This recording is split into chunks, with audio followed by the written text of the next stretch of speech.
My name is Elaine Winters, and at 32 years old, I never expected to be disowned at Thanksgiving dinner. I always knew I was different from my wealthy, status-obsessed family. But what happened that night changed everything. As I walked into our family mansion, clutching a manila folder to my chest, I had no idea that in just a few hours, my sister Jennifer would stand up and announce they had voted me out of the family. If you have ever felt like an outsider with the people who should love you most, drop a comment letting me know where you are watching from and hit that subscribe button as I share how I turned the tables on their betrayal. To understand what happened that Thanksgiving night, you need to know about my family. The Winters name carries weight in Boston financial circles. Old money, old connections, and even older grudges. Growing up in our 6-bedroom colonial in Beacon Hill meant having everything money could buy and nothing that truly mattered. My parents, Harold and Martha Winters, built their investment firm from a small family office into a regional powerhouse. Their success came at a price I noticed even as a child watching them rush out the door to another client dinner, leaving us with a rotation of nannies. Jennifer, my older sister by 7 years, was groomed from childhood to take over the family business.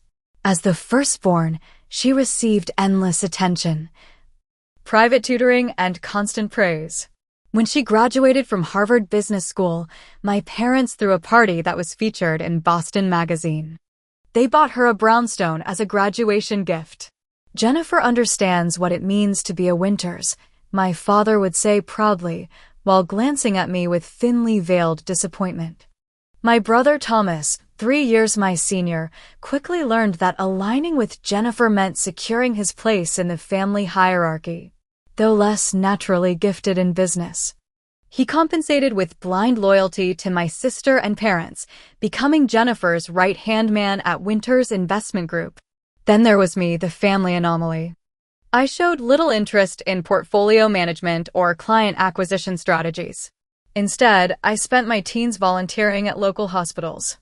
When I announced my intention to become a nurse rather than join the family firm, you would have thought I had committed treason. Nurses are glorified assistants. Jennifer sneered over dinner one night. You could hire and fire 100 nurses with what you would make at the firm. It is about helping people, I replied, earning an eye roll from Thomas. We help people manage their wealth, my father interjected. That is a real service. My mother simply sighed and poured herself another glass of Chardonnay. The family estate itself became a physical manifestation of our emotional distance, a grand federal-style mansion with perfectly manicured gardens.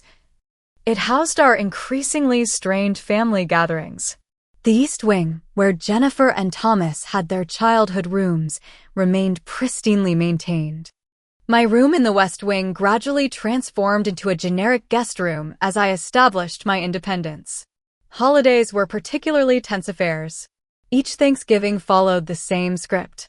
Mother would hire a team of caterers while pretending she had prepared everything herself for the society photographers who inevitably stopped by. Father would give a speech about family legacy while looking pointedly at Jennifer and Thomas. I would sit quietly, trying to contribute stories about my patients, only to be cut off by Jennifer's latest acquisition news. 4 years ago, I met Cassandra Blair at a hospital fundraiser, a sharp attorney specializing in financial crimes. She became one of my closest friends. She was the first to raise questions when I mentioned some odd comments my father had made about creative accounting. Corporate structures shouldn't be that complex for a family business, she said over coffee one day. Unless they're hiding something. I dismissed her concerns initially. My family might be emotionally bankrupt, but surely they were ethically sound. That belief started cracking 3 months ago. It happened during a rare Sunday dinner at my parents' home. I had excused myself to use the bathroom near my father's study when I noticed his door ajar. I would have walked past, but a document on his desk caught my eye. It listed offshore accounts with 8-figure balances. Next to it lay a letter from an attorney warning about potential regulatory scrutiny. Something about those documents nagged at me for weeks afterward. Why would a legitimate business need such elaborate offshore structures? Why the concern about regulators? The questions kept me awake at night until finally, I decided to dig deeper. Winter's investment group managed money for dozens of charitable foundations. As a nurse, I regularly interacted with hospital foundations that were clients of my family's firm. It wasn't difficult to spot the discrepancies between what these charities reported receiving and what my family's firm claimed to have generated for them. The gap was substantial. Millions of dollars substantial. When I mentioned stopping by the office to my brother Thomas, his reaction was immediate alarm. "The office is off limits to non-employees," he snapped. "Confidentiality reasons." His response only confirmed my suspicions. Something was very wrong at Winter's investment group. As each Thanksgiving approached over the years, I considered skipping the inevitable tension. But some stubborn part of me refused to surrender the idea of family. This year would be different, though. This year, I came armed with knowledge. The day before Thanksgiving dawned gray and cold, matching my mood perfectly.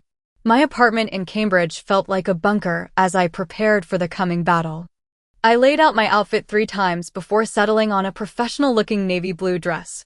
Not too casual, not too formal. I wanted to look put together when everything fell apart. The folder sat on my kitchen table, innocent-looking but loaded with dynamite. I opened it one more time, reviewing the contents I had meticulously compiled over the past 3 months. Bank statements, transfer records, tax documents, and foundation reports all told the same damning story. The Winters Investment Group had been systematically embezzling from client accounts for years, using a sophisticated shell company structure to hide the money trail. My phone rang, startling me from my review. Aunt Patricia's name flashed on the screen.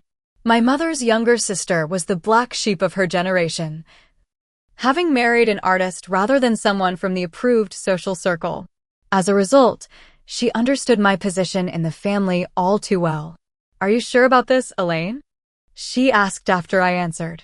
Her voice carried the gentle Southern accent she had picked up during her years in Charleston. "Harold and Martha will never forgive you for exposing this." "I am not sure they will ever forgive me for existing," I replied, trying to keep the bitterness from my voice. "But this isn't about forgiveness, it is about doing what is right." Patricia sighed. "I know, honey. I just worry about you facing them alone. I still can't believe Jennifer and Thomas are involved in this too." "The evidence is clear," I said, flipping through the pages showing my siblings' signatures on fraudulent documents. "Jennifer is the mastermind, and Thomas follows her lead as always." "I will be there tomorrow," Patricia promised. For moral support. "The dinner starts at 4, I reminded her. "I will be there.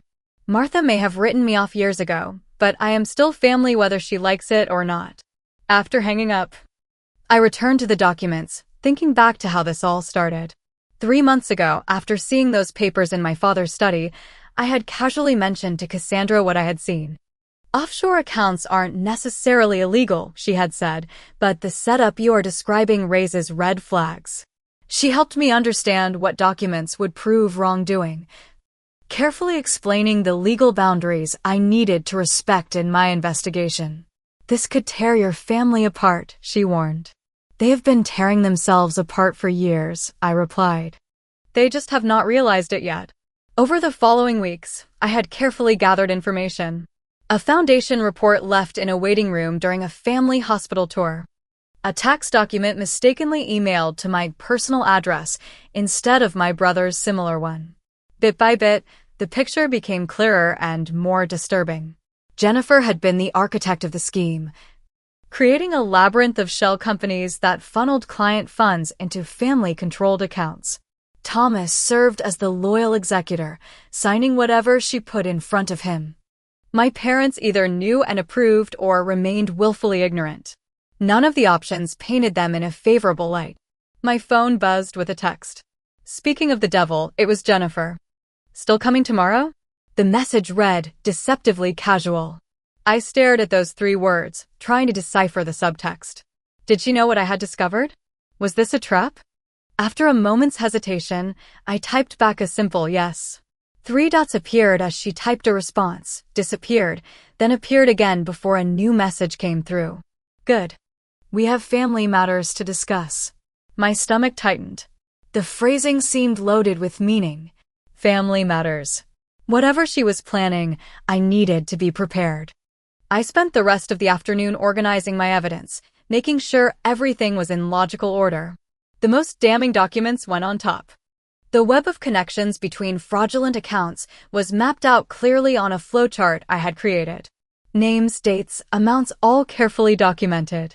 Cassandra had helped me prepare copies of everything, safely stored with her legal firm. If anything happens, she had said, these documents go to the Securities and Exchange Commission and the District Attorney's Office. I hoped it wouldn't come to that. Despite everything, these were still my family members. I wanted them to make this right before outside authorities became involved. As evening settled over Cambridge, I placed the folder in my bag and tried to distract myself with mindless television. Sleep would be elusive tonight. Tomorrow would change everything, one way or another. My mind kept returning to Jennifer's text. Family matters. The phrase took on an ominous tone in my thoughts. What exactly did my sister have planned for Thanksgiving dinner? Whatever it was, I would be ready. Thanksgiving Day arrived with picture-perfect New England weather. Bright sunshine belied the frigid temperatures as I drove my modest Honda through the increasingly affluent neighborhoods leading to my parents' estate. Autumn leaves crunched under my tires as I turned onto the private drive lined with bare maple trees. Something was different this year. The circular driveway usually held only family cars on Thanksgiving, but today it was filled with at least 10 unfamiliar vehicles. I recognized the black Mercedes belonging to Jennifer and her husband Gregory, and the red Porsche Thomas had bought after his last bonus. But the other luxury cars gave me pause. My parents typically kept Thanksgiving intimate, saving their social displays for Christmas. I parked behind a Bentley, checking my appearance one last time in the rearview mirror. I looked put together but felt like I might shatter at the slightest touch. The manila folder seemed to burn a hole in my purse as I approached the imposing front door. Before I could ring the bell, the door swung open. Our family housekeeper, Agnes, greeted me with a sympathetic smile. She had been with the family since before I was born and had always shown me more maternal warmth than my own mother. Miss Elaine, she said softly. They're all in the main living room. There are quite a few guests today. I see that, I replied, glancing at the collection of designer coats on the rack. Any idea what is going on? Agnes pressed her lips together and shook her head slightly. Not my place to say, but... She hesitated, then whispered, watch yourself today. Her warning sent a chill through me as I handed her my coat. The murmur of conversation guided me down the marble hallway toward the living room. I paused at the entrance, taking in the scene before announcing my presence. The large room was filled with about 20 people, most of whom I recognized as business associates of my father or social connections of my mother. Jennifer stood near the fireplace, holding court in an expensive-looking red dress that probably cost more than 2 months of my nursing salary. Thomas hovered nearby, nodding eagerly at whatever she was saying. My parents were greeting an older couple I vaguely recognized from charity events.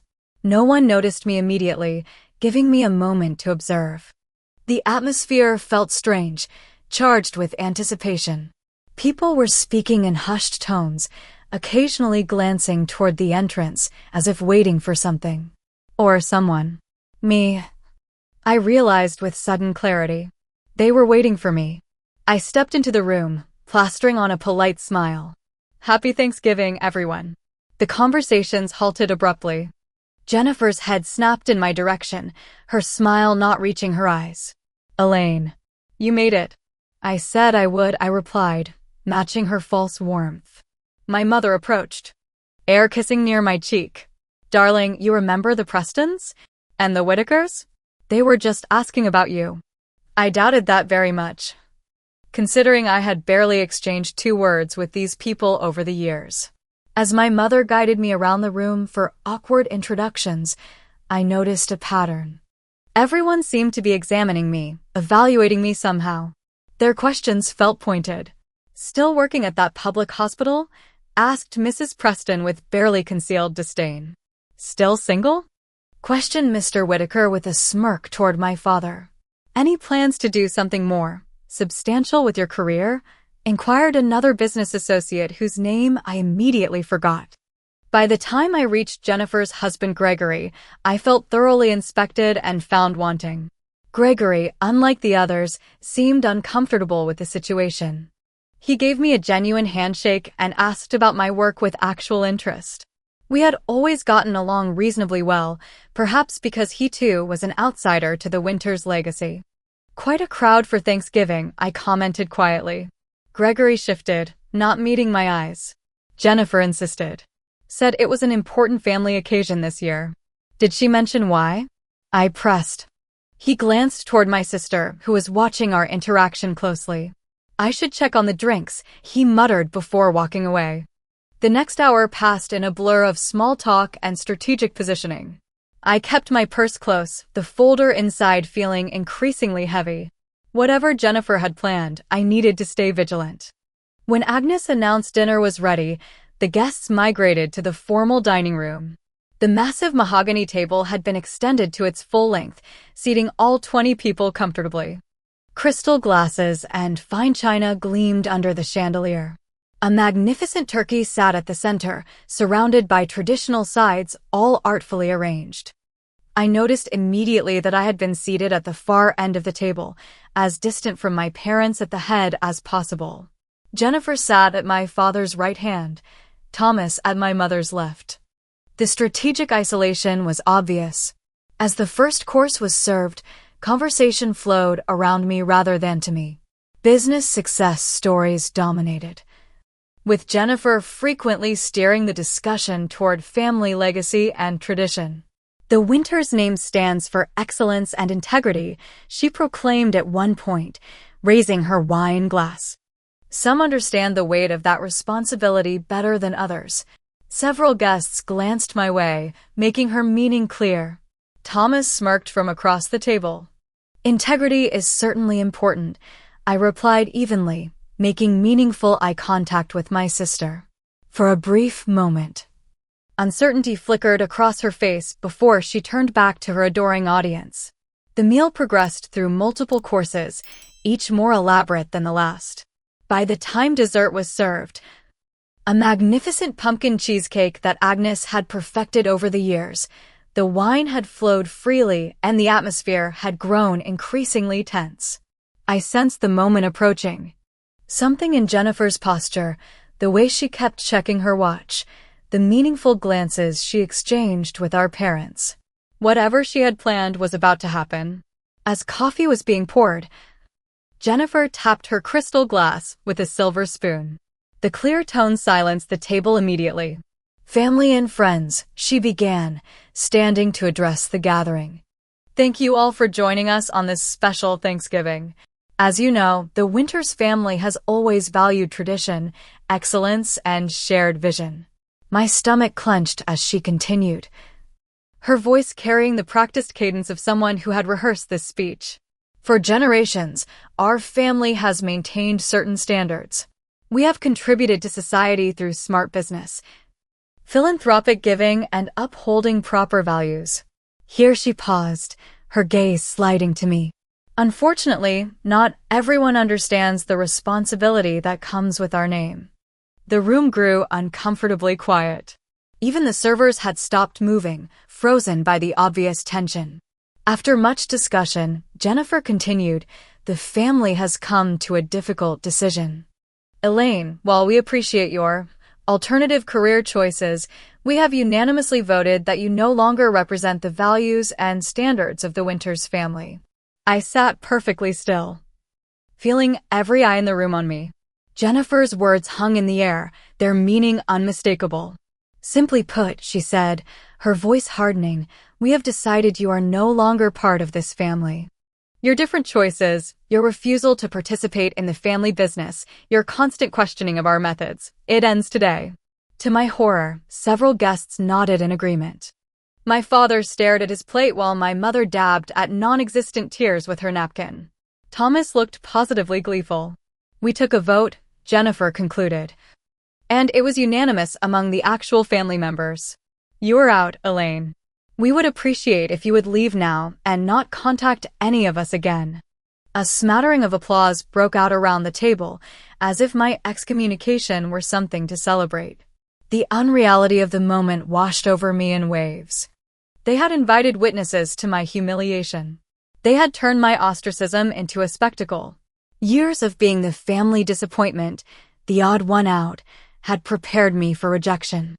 But nothing could have prepared me for this public execution of my family status. As Jennifer stood triumphant at the other end of the table, I felt a strange calm settle over me. The moment I had been preparing for had arrived, though not in the way I had anticipated. The folder in my purse suddenly felt like exactly the right response to this orchestrated cruelty.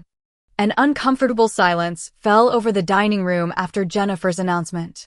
Some guests looked down at their plates while others watched me with morbid curiosity, waiting for my reaction. A few nodded in self-righteous agreement, clearly having been primed to expect this drama. My parents remained conspicuously silent, my father examining his watch as if checking how long this unpleasantness might last. "Well," Jennifer prompted when I didn't immediately react. "Do you have anything to say for yourself?" Thomas chimed in. For once, she is speechless. Mark the calendar. A ripple of nervous laughter traveled around the table. I noticed Gregory staring intently at his water glass, refusing to participate in the spectacle. At least one person at the table had retained some basic human decency. I took a sip of water, carefully setting down my glass before speaking. "I am curious about this vote," I said, my voice surprisingly steady.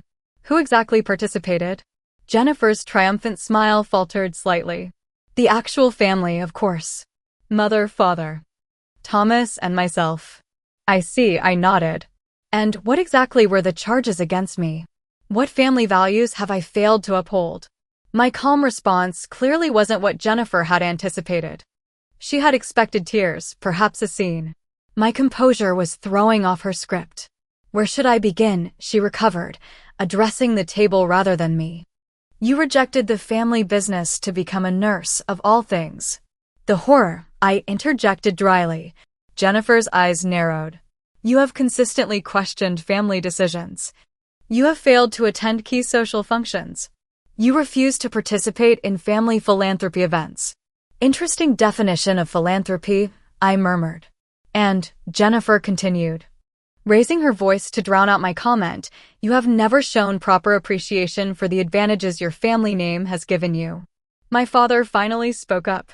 "Jennifer, that is enough. Elaine understands the situation.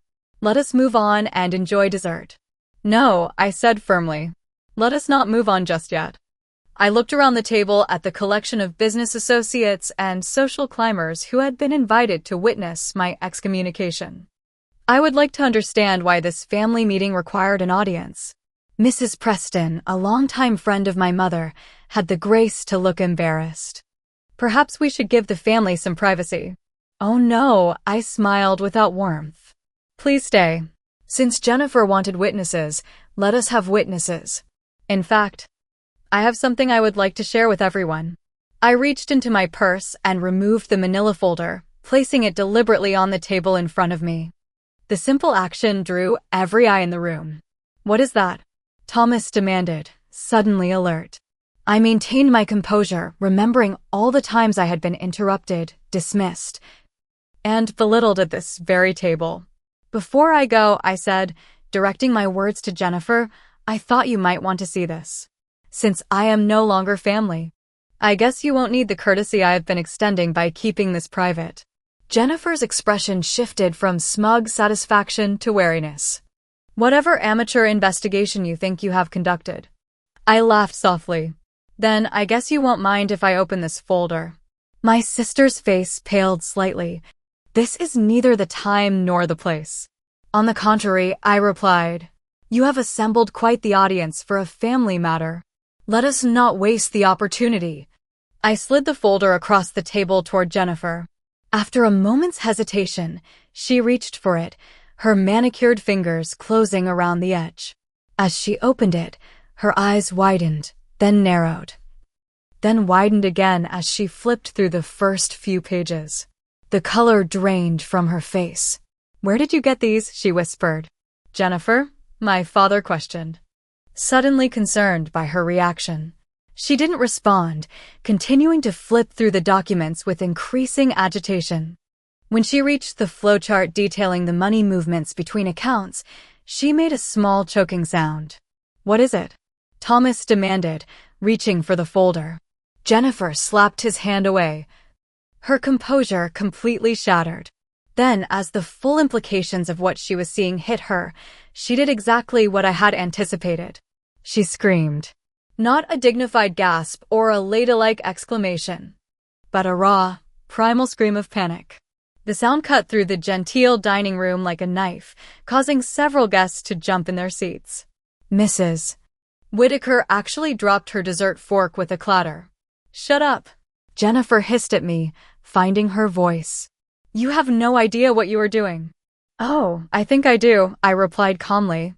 Those documents show systematic embezzlement from client accounts, including several charitable foundations. They detail wire transfers to offshore accounts controlled by Winter's family members. They include tax documents with falsified information. And they feature signatures from you, Thomas, and father on multiple fraudulent statements. The room erupted into chaos. My father lunged across the table, trying to grab the folder from Jennifer's hands. Thomas started shouting denials while simultaneously trying to see what evidence I had compiled. My mother appeared on the verge of fainting, her social nightmare coming true in real time. The guests reacted with varying degrees of alarm. Several immediately stood, making excuses to leave. Others, particularly those with investments managed by Winter's Investment Group, moved closer, trying to see the documents for themselves. This is slander, Thomas shouted over the din. She has fabricated these documents out of jealousy. Are these your signatures or not? I asked simply, pointing to a page Jennifer had laid flat on the table. Is that not the account number for the Anderson Foundation, whose money you diverted to the Cayman Islands account listed below it? My father finally found his voice. Everyone, please calm down. Or about the tax documents Thomas signed with 2 different sets of numbers. Jennifer suddenly lunged across the table, attempting to grab all the papers and stuff them back into the folder. In her haste, she knocked over a glass of red wine, staining the white tablecloth and several of the documents. The sight of the evidence, literally bleeding red, seemed to push her over the edge. You stupid bitch, she shrieked, abandoning all pretense of sophistication. Do you have any idea what you have done? The slur hung in the air, shocking even those who had been on her side moments before. In all our years of conflict, Jennifer had always maintained a veneer of superiority. This raw display of rage revealed the ugliness beneath her polished exterior. I remained seated, watching the chaos unfold exactly as I had anticipated. The careful facade of the perfect Winters family was cracking before everyone's eyes. The elegant Thanksgiving dinner had devolved into something resembling a scene from a chaotic courtroom drama. Jennifer stood trembling with rage, several incriminating documents clutched in her fist. Thomas had moved to stand behind her, his face ashen as he peered at the evidence. My father was attempting to usher the remaining guests toward the door, while my mother had retreated to a corner, accepting a glass of brandy from a concerned Agnes. Most of the guests had taken the opportunity to flee, mumbling awkward goodbyes and grabbing their coats. A few remained, notably Mr. Harrison, who sat on the board of 3 foundations whose accounts were mentioned in my documents. I think I have a right to see those papers, he said firmly, pointing to the folder. Jennifer shook her head frantically. This is a family misunderstanding. My sister has mental health issues.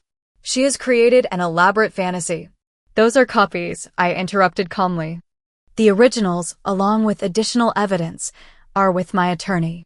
If anything happens to me or to those documents, everything goes directly to the Securities and Exchange Commission and the District Attorney's Office.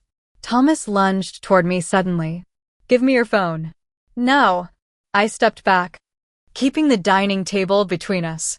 My attorney has instructions to release everything if she does not hear from me by 9 o'clock tonight. And yes, she knows about this dinner and who will be present. That stopped him cold. The calculation was visible on his face as he processed this information. My father had given up on ushering out the remaining guests and now approached the table, his authoritative business persona taking over. Elaine, whatever you think you have discovered has been taken out of context. Investment structures can be complex. 3 shell companies in the Cayman Islands? I challenged. Discrepancies between reported returns and actual funds in foundation accounts? Falsified tax documents? Please explain the proper context for those, Father. Mr. Harrison cleared his throat. Harold, is there any truth to these allegations? The Anderson Foundation has entrusted Winter's investment group with considerable assets. My father's face hardened. Bill, I can assure you this is a family matter that has nothing to do with client accounts. Then you won't mind if I have my own forensic accountant review our accounts first thing tomorrow, Mr. Harrison replied, his tone making it clear this was not a request. Jennifer made a strangled sound. This is all Elaine's fault. She has always been jealous of the family business. She is trying to destroy us because she could not measure up. I shook my head, keeping my voice level. I discovered these discrepancies by accident. I spent months verifying my findings before bringing them to anyone's attention. And I came here today intending to present this evidence privately. To give you a chance to make this right before authorities became involved. Make it right. Thomas scoffed. You have no idea what you are talking about. The business world operates on different rules. Fraud is still fraud, I replied. And stealing from charitable foundations is particularly despicable. Gregory, who had been silent throughout the confrontation, finally spoke. Jennifer, are these allegations true? Have you been embezzling from client accounts? Jennifer whirled on her husband. Stay out of this. You know nothing about finance or what it takes to maintain a family legacy. His face hardened. I know enough about right and wrong. Answer the question. When she didn't reply, instead turning back to glare at me, Gregory's expression shifted to one of dawning comprehension. The house renovations last year. The new vacation property. The art purchases. I knew our income could not support all that, but you insisted it was from family investments. It was. Jennifer snapped. Illegal investments, apparently, he replied quietly.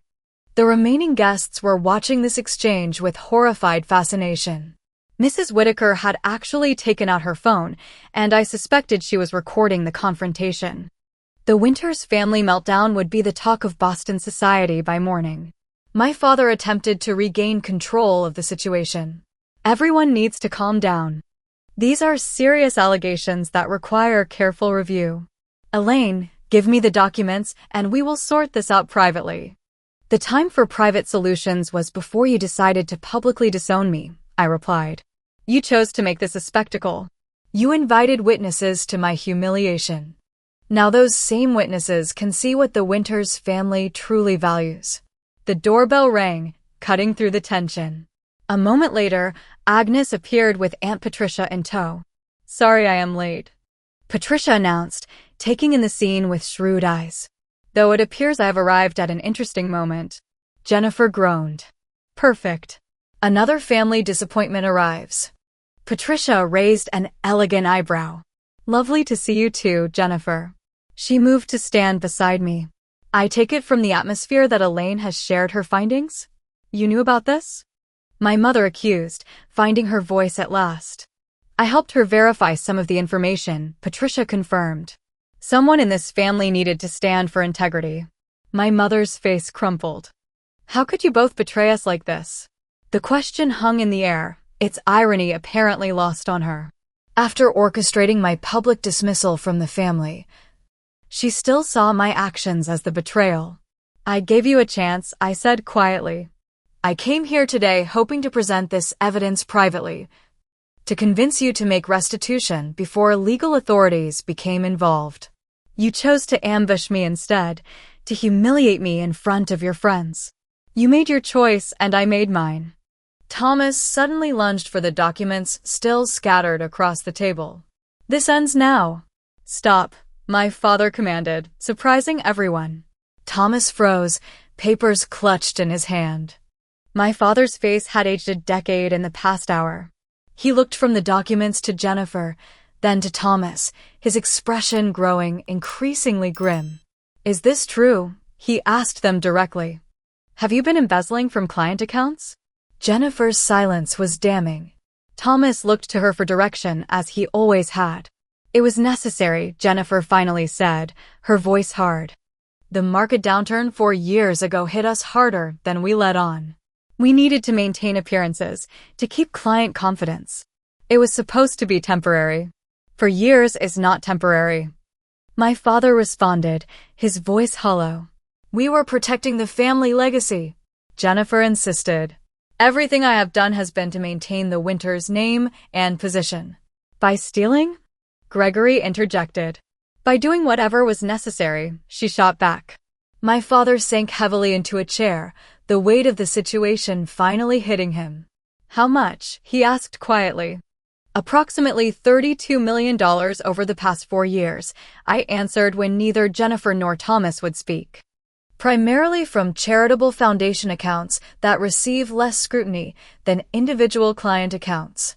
The blood drained from my father's face. "My God." My mother made a small, wounded sound from her corner of the room. "Harold, do something." For once, my father seemed at a loss. The empire he had built, the legacy he had been so proud of, was crumbling before his eyes. And not because of me, the family disappointment, but because of the children he had favored and trusted. "There are 2 options," I said into the heavy silence. "You can make full restitution to all affected accounts with interest and implement proper oversight going forward. Or I can take these documents to the authorities and let the legal system handle it." "You would send your own sister to prison?"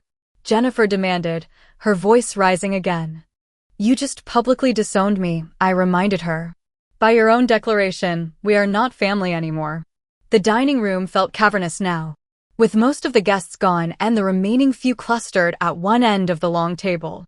Mr. Harrison had stayed, along with the Whitakers, who seemed equally concerned about their investments and enthralled by the family drama unfolding before them.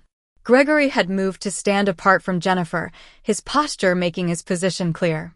"How long do we have to decide?" my father asked, his voice subdued. 24 hours, I replied. "My attorney is prepared to take everything to the authorities the day after Thanksgiving if we don't reach an agreement." Thomas paced nervously behind Jennifer's chair. "This is extortion." "No," Aunt Patricia corrected. "This is a chance to avoid criminal charges for what you have done. Elaine is offering you a way to make this right." Jennifer suddenly switched tactics, her expression softening as she addressed our father. "Daddy, you know I have only ever tried to make you proud. Yes, I took some shortcuts, but everything I did was to protect what you built. Elaine has always resented our success. She is using this to destroy the family out of jealousy." My father looked at her for a long moment.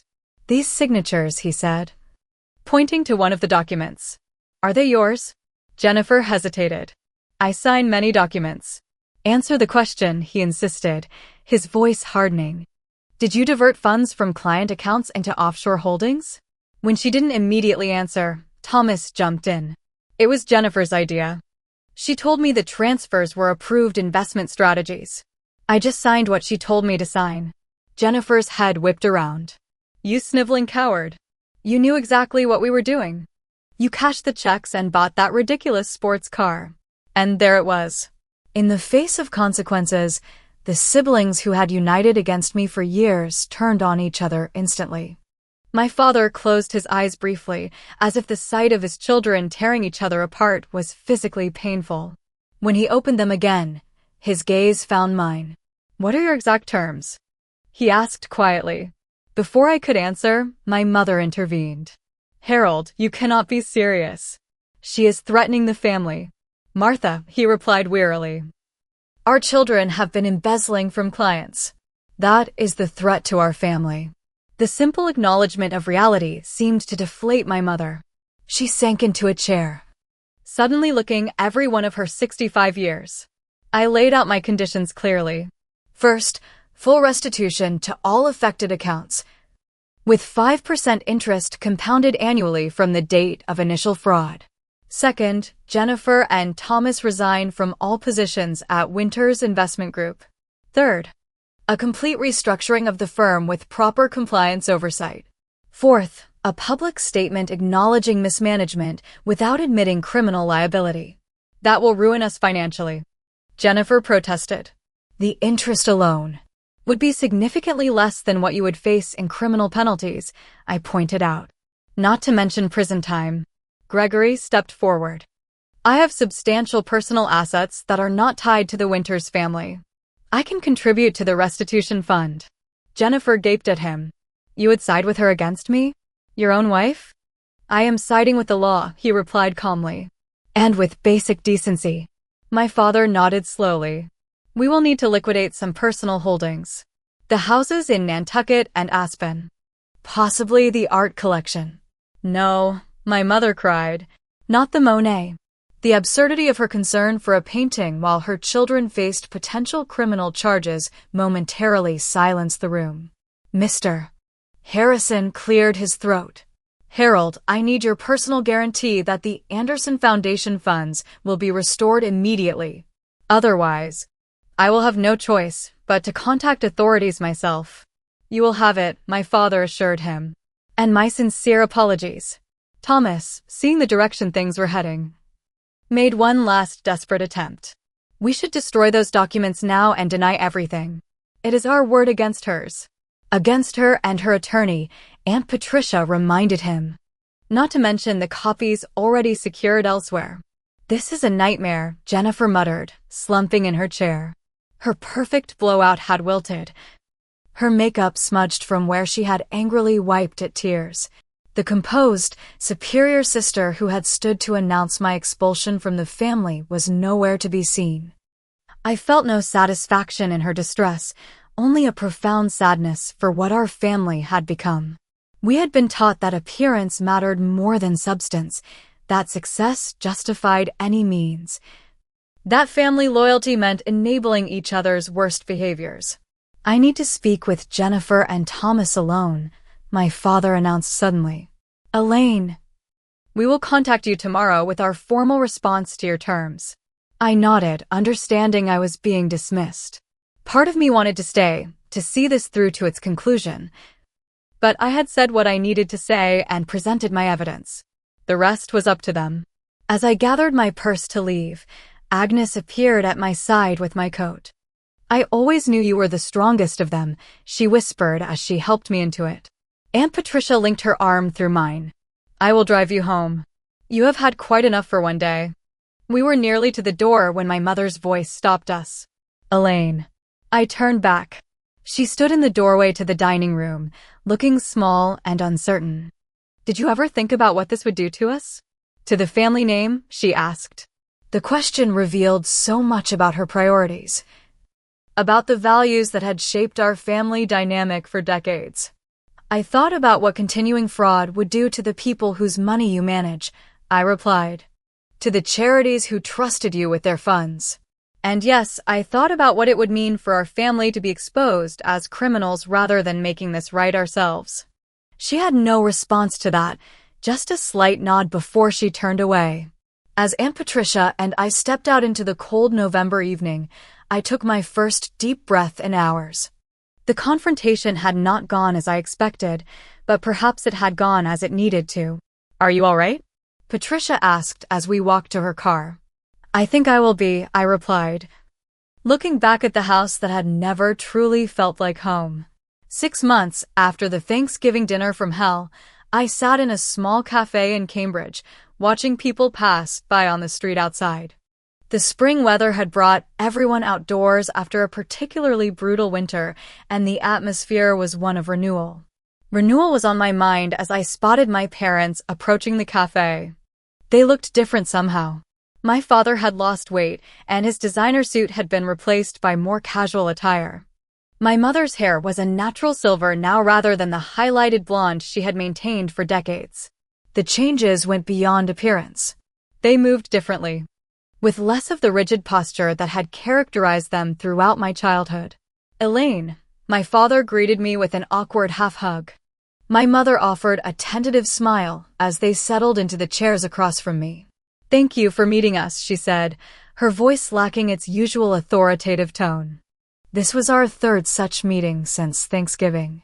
The first 2 days after the disastrous dinner had been strictly business. My parents had agreed to all my terms, presenting a formal plan for restitution and restructuring. The second meeting, a month later, had been to update me on their progress. This meeting felt different, less formal, more personal. "The last of the restitution payments will be complete next week," my father informed me after we had ordered coffee. "With interest, as agreed." I nodded. "And the restructuring?" "Complete," he confirmed. "I have brought in an independent compliance officer who reports directly to the board. New accounting systems are in place with multiple verification protocols." What he didn't need to say was that Winter's investment group was a shadow of its former self. Many clients had quietly withdrawn their funds after hearing rumors of mismanagement. The firm had downsized from its prestigious downtown offices to a smaller space. The family name that had meant so much to my parents now carried whispers of scandal despite their efforts to frame everything as administrative errors rather than deliberate fraud. "And Jennifer and Thomas?" I asked, though I already knew most of the answer. My mother's face tightened. "Jennifer and Gregory are divorcing. He has been very generous in the settlement. Considering everything, she has moved to Chicago to make a fresh start.